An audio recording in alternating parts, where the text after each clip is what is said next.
Ladies and gentlemen, welcome back to Wrestling Discussions. On today's episode, I'm going to be talking about the results from last night's AEW, tonight's Impact Wrestling predictions. And before I get into any of that, though, I want to quickly say that tomorrow night is also Hard to Kill, Friday the 13th. And I am going to be going over that in tomorrow's episode. I'm going to be giving my predictions. And then on Saturday's episode, I'm going to be going over the results. So stay tuned for that. And that will, in less than 2 days, all of that will be up. So stay tuned. Now, jumping right into AEW, I want to start with, before I get into the matches, I want to start with a segment and a major return.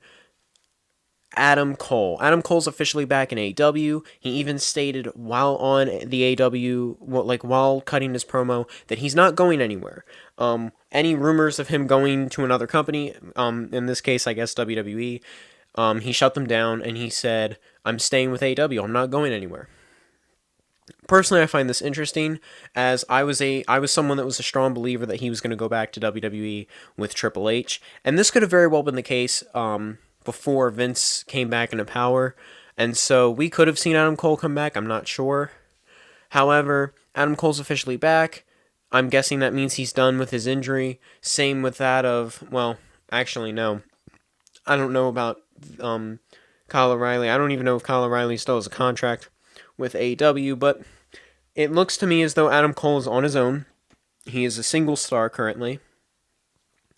And it appears to me as though Adam Cole is calling out the entire AEW locker room, which could lead to a number of different things. I could see him fighting Orange Cassidy for the All-Atlantic title. Personally, since Adam Cole's big return, I've always seen him, since his original debut in AEW, I always saw him as a guy to hold the TNT title. And so I would love to see him fight Darby Allin for the TNT Championship. I think it would be very interesting. Just throwing that out there. Now, all that being said, I am very glad to see Adam Cole back in AEW. I think he's a very important asset, because I think him, along with the likes of Bryan Danielson and a couple others, is just, I think it's very important. I think they have I think Adam Cole has a role to this, and I think, especially following the amazing and legendary rivalry that he had with that of Hangman Adam Page. I call it legendary because the matches they put on were superb, and it was just something that it brought me back into professional wrestling a little bit, not that I was ever really falling out of it, but that rivalry in general, just, it reminded me why I loved this sport so much. Now, getting into the matches, we obviously saw Hangman Adam Page versus Jon Moxley. Now, I said this last night. My prediction was Hangman was going to win. Jon Moxley won their first encounter, and I saw Hangman winning the second one as a little bit of payback, and also to maybe lead to a third and final huge match, maybe going into Revolution, or maybe going into the next few weeks down the line. And I was correct. Hangman Adam Page did defeat Jon Moxley. And it also looks like Moxley was evaluated. And so this is very interesting. It seems to me as though a lot of references to what happened to Hangman Adam Page when he first encountered Jon Moxley. And so this could be another idea of Jon Moxley versus Hangman and Page. Now they both hurt and injured one another at some point, and because this could be a potential head injury and a major injury to Jon Moxley, this could put Moxley out until Revolution if they wanted to do one big grudge match between Jon Moxley and Hangman Adam Page at Revolution, which I think would make for great headline. I think it would sell a lot of tickets, to be quite honest with you. Now, we also have Jungle Boy Jack Perry and the FTW champion Hook versus Big Bill and Lee Moriarty. Now, in my predictions last episode, I said Big Bill and Lee Moriarty should win. And I said, if Tony Khan was doing anything correctly, he would have Big Bill win. Unfortunately, Tony Khan screwed the pooch on this one, in my personal opinion. Jungle Boy Jack Perry and FTW champion Hook won the match. It looks to me as though it happened due to Hook with so as you guys know, I said this the last time I went over AEW results. I actually get my results through an app. I don't always I can't always watch it. I'm very busy at times, and so I do sometimes get my results through an app and go over them as I'm doing this. And so I am seeing here that we have Hook performing a T-bone suplex on Bill, which is very interesting to me. He attempted it before, it didn't work out. This time, though, it seems as though it worked, and I'm very happy for the guy. Congrats to Hook. Honestly, I think Hook is the only good thing about this rivalry, because I see Hook as a guy that can pick up bigger guys. Jungle Boy, I don't like in this, because I don't like the idea of Jungle Boy versus Bill, like Big Bill at all. I think, like, they're trying too much to put Jungle Boy against Titans, right? They've done it with him and Luchasaurus. Now they're doing it with Big Bill. What's next? Are they gonna put him against Wardlow? Like, I don't understand. Now, obviously, I had said this in yesterday's episode. They didn't pin Big Bill, though. They obviously got to Lee Moriarty, which, again, I feel bad for because Lee Moriarty is an incredible wrestler, in my opinion, and I do see Lee Moriarty really going places in AEW right now, and so I would have liked to see a little more out of him in terms of, I would have liked to see Lee Moriarty pick up a win. Unfortunately, though, he tapped out to Jungle Boy's snare trap, which it seems to be one of his big signatures right now. We also saw Bryan Danielson defeating Konosuke Takeshita. Now, I did predict that in yesterday's episode.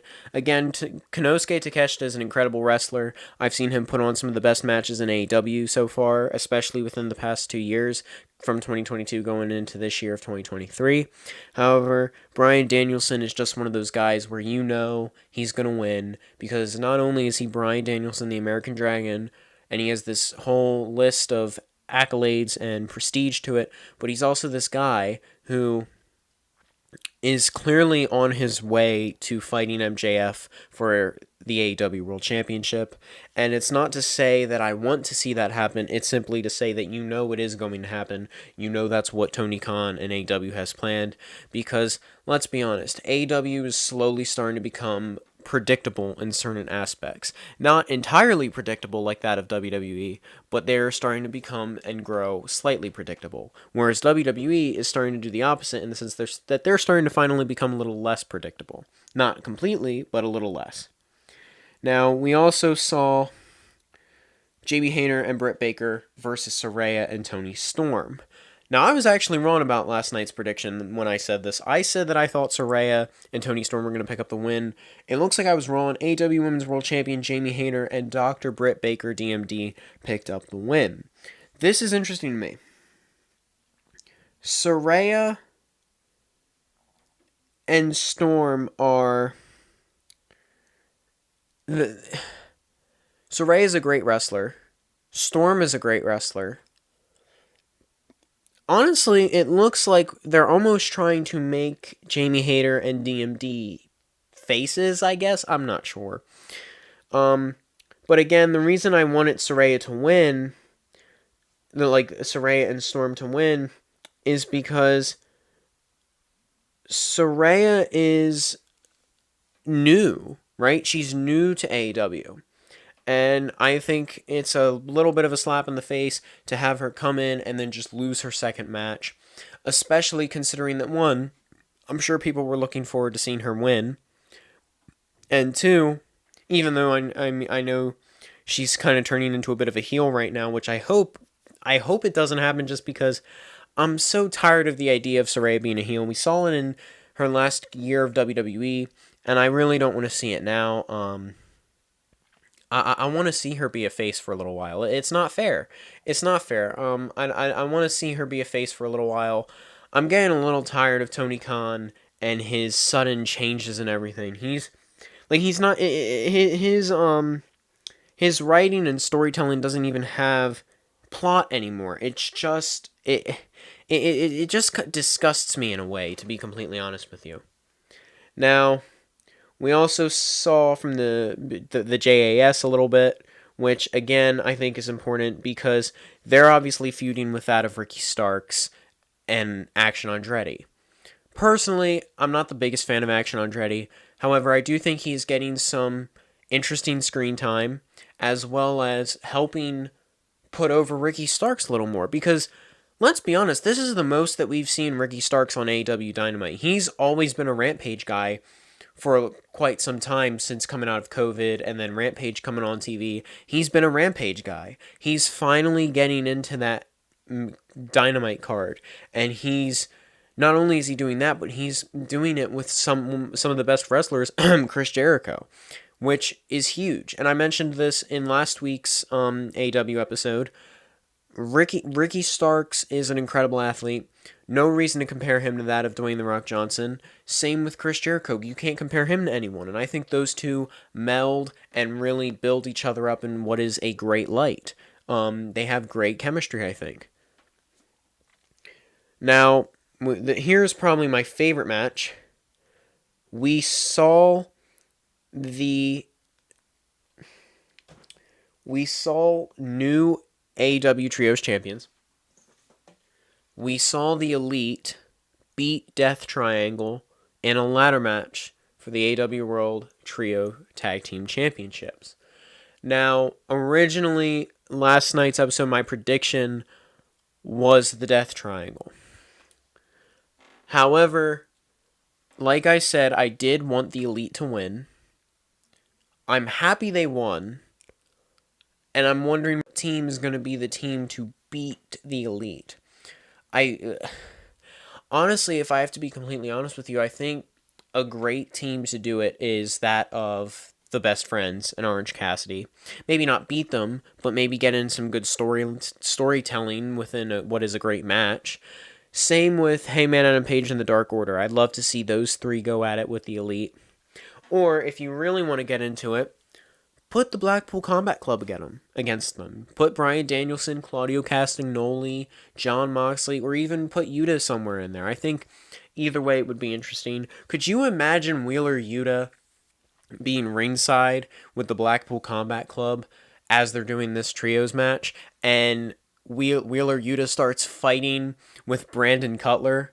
I would laugh my ass off if that happened. Alright, ladies and gentlemen, so that's going to conclude our AEW Dynamite results. Now it is time to get into that of our Impact Wrestling predictions. Now, let me see here. Our match card for this evening. We have Eddie Edwards, Moose, and Steve Maclin taking on Jonathan Gresham, Joe Hendry, and Rich Swann. Now, all 6 of these competitors will be wrestling in tomorrow night's Hard to Kill. We'll obviously be seeing Eddie Edwards versus Jonathan Gresham, Rich Swann versus Steve Maclin, and Joe Hendry versus Moose for the Digital Media Championship. Now, I will give my thoughts on these individual matches in tomorrow night's episode, but for tonight, we have Eddie, Moose, and Maclin versus Gresham, Hendry, and Swann. This is interesting to me, because this is easily, in my opinion, a trios match that is set for utter chaos, right? On top of that, Moose and Steve Maclin have worked together before as a team. I think Eddie Edwards and Moose, obviously, they don't get along, in my opinion. Jonathan Gresham, Rich Swann, I think those two might be able to coincide. I think Joe Hendry has a little bit of an ego from what I've seen, so I'm not too sure about that. All in all, though, I think this is a very interesting match. I'm very happy for it. I'm glad to see it. So I'm going to have to go with Eddie, Moose, and Maclin, and let me tell you why. Again, Moose and Maclin know each other very well. Eddie, although not getting along with Moose, I think he will be able to coincide with them for the time being to get the job done. Whereas Rich Swann, let's be honest, Rich Swann he's not been doing too hot lately. He hasn't been having the best of careers so far. Joe Hendry is just, I don't know. I don't know a lot about Joe Hendry to really give an opinion. And Jonathan Gresham, I feel like Jonathan Gresham is going to end up going in this where it's kind of down to him and Rich. And Rich is, I feel like Rich Swan's going to be that kind of guy where he's the one being targeted throughout the match. He's like the he's like their limiting factor, whereas Jonathan Gresham I feel like is going to be their lone wolf guy that is like, taking it straight to them. So that's my prediction for that. Now, we also have a digital face-to-face between Josh Alexander and Bully Ray. I'm not sure how to feel about this. I guess this is going to be the equivalent to that of a contract signing. A digital face-to-face. Now, I have loved and admired all of Bully Ray's promo work. I can only imagine what we're going to see in tonight's digital media face-to-face with that of Bully Ray. Bully Ray's promo work, especially these past few weeks, has been effing incredible. Some of the best writing that Impact has done, some of the best storytelling that Impact has done, especially his segment with Scott D'Amore last week. And, Josh Alexander has also been Josh Alexander's promo work and wrestling capability speaks for itself as well. His resume is one major long list, and so nothing surprising there. I think this is going to be a great... Sorry, guys, excuse me. Great segment. Can't wait for it. We're also going to be seeing Sami Callihan being initiated by the Design, and as an initiation, he's going to shave his head. Okay, so Sami Callihan, when he first mentioned the idea of wanting to join the Design, personally, I don't think the guy really wants to join the Design. At least I hope he doesn't. I like the idea of Sami Callihan working as a lone wolf currently. And I also think many people are saying that this could be the return of LAX or whatever they called it, which very well could be. However, I am going to say right now that I think Sami Callihan is lying. I think this segment is going to end with Sami Callihan taking out the Design, or at least fighting against the Design. It almost reminds me of when Jon Moxley was supposedly going to join the Inner Circle, and then he didn't. And so, again, I'm going to say that this is all a trick by that of Sami Callihan, but we'll just have to wait and see. We also have Brian Myers taking on Heath. Matt Cardona in the corner of Brian Myers, Rhino in the corner of Heath. This is interesting to me. So obviously we saw Chris Sabin get a victory over that of Matt Cardona. So we've already kind of got a little bit of a glimpse between between the Motor City Machine Guns and Myers and Cardona. Personally, for this match though, I am going to go with Brian Myers. I think Brian Myers and Matt Cardona have that great heel chemistry in the sense that I just get the feeling that they are going to pick up the win tonight. And I think Heath is going to put on what is a great performance, but I don't think he's going to come out on top tonight. We're also going to see Mike Bailey versus Anthony Green. This is an impressive match card right here, in my opinion. This is an impressive match. I think both of these guys are up-and-coming superstars. I think this will help put over that of Anthony Green, while also just showing the amazing talent that is Mike Bailey. I mean, we saw an incredible match with Mike Bailey and Josh Alexander right around the end of 2022. They ended up winning Match of the Year for Impact Wrestling. And I've got to be completely honest. I think, obviously, my prediction for this is Mike Bailey. But I got to be completely honest. This is great for that of Anthony Green. Because Mike Bailey, I think he can really put over Anthony Green while also just putting over himself even more. Now, we're also going to see Rosemary versus Savannah Evans. Now, I am a major Rosemary fan, and so for predictions-wise, I'm going to go with Rosemary. Unless, because we've seen this before, unless her team kind of gets in her way like they have before, in the sense that Taya Valkyrie and whatever they call the third one at this point, sorry about that. I don't even remember what they call her. Well, unless they kind of get in her way and they start to fight and distract her, and I don't know. But either way, I'm gonna go with Rosemary. because I think in terms of just pure in-ring ability, I think this is hands down Rosemary's match.